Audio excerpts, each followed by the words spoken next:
This is part 2. We already set this up in part 1. Now I'm going to go over the section that I explained.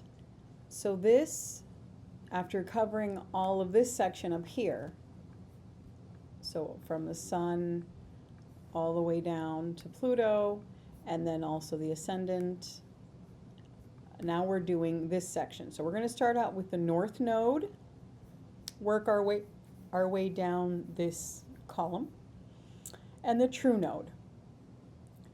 So first of all, these are not planets, they are not luminaries, they're not celestial bodies. Let's talk about what they are. Basically, they are points on the ecliptic where the moon's orbit intersects the sun's path. So if that sounds weird to you, I'll try to explain it. So the definition is that it's 2 points where the orbital of the path crosses the ecliptic. So basically, it's where the moon's orbital path is crossing the ecliptic, which is the sun's annual path on the celestial sphere. It kind of looks like this half circle zigzag. If you want me to do a video on just the nodes, let me know. But anyway, so they represent spiritually in astrology your destiny, parts of your destiny. They're not the only thing that talk about destiny, but they're very strong destined points. There's a difference between the North Node and the True Node, but just for now, let's encompass them together. Some people have the identical placement. There's the North Node and the South Node. This one in particular shows the North Node of the True Node.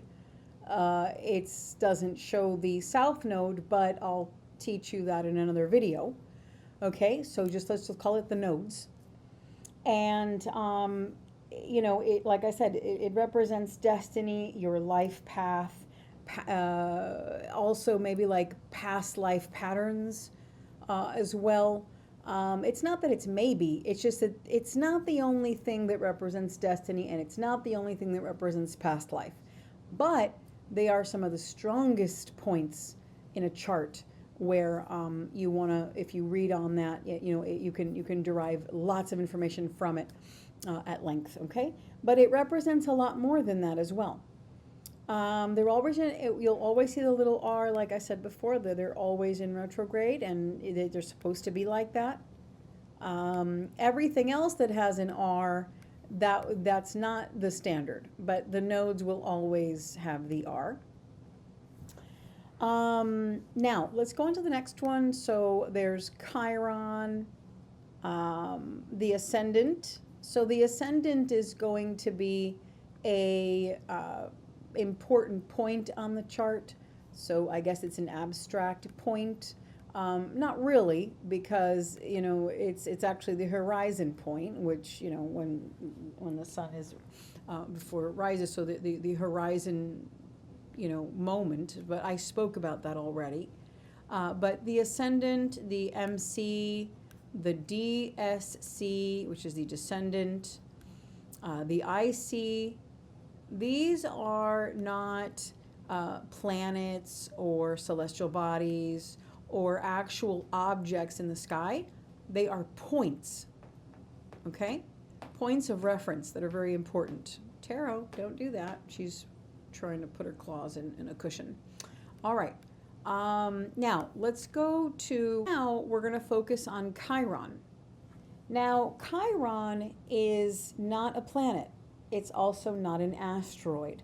It's also not an abstract point. It is actually a centaur, which is a celestial object that it has characteristics of an asteroid and a comet, but it's neither or. So it is what it is. Chiron is a centaur. That's what it is. For now, I guess, just like we call the sun and the moon a planet, we can just call it an asteroid, because that's what people do in astrology, but it's not technically correct, okay? So Chiron in astrology represents, they call it the wounded healer. It talks a great deal about life's lessons with pain, hurt, areas of growth, that there could be suffering and pressures that are emotional. But it's so much more. And it's so cool. And it's so much more than the wounded healer. It really is. It's got such positive things, and I love to talk about it. And when I do a video on it, I will also talk about Chariklo, which is Chiron's wife. And we will talk about how they work together and how I use them, and in interesting stuff about Chiron and Chariklo.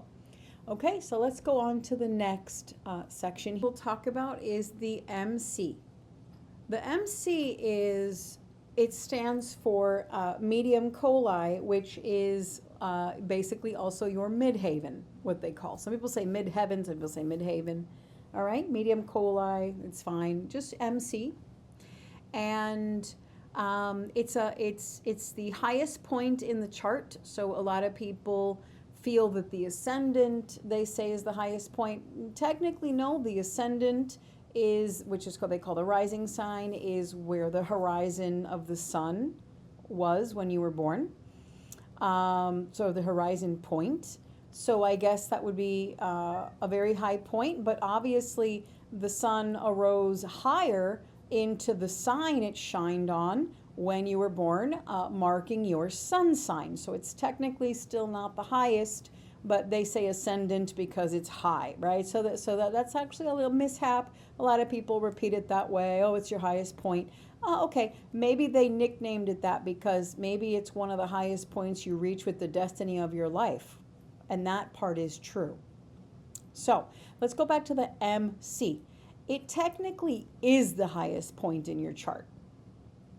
Okay, in the actual pie chart, circle, wheel, natal chart, pie graph, whatever you want to call it, you know, what I showed you in the first lesson, that circle, the snapshot photo 2D of your of the would be, I guess, sky when you took your first breath, that image, the highest point will always be the MC in everyone's chart. All right. So the midheaven is has a great deal to do with life goals and profession, vocation, career, but it's a lot more than that.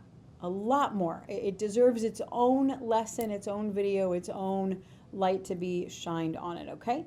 Now let's go over a quick definition just to help newbies. When you learn what's the midhaven, what's the MC. It's who you are in your career.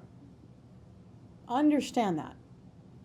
It's the hat you wear, and it's who you are. And that's very important. Okay? Let's go on to the next one.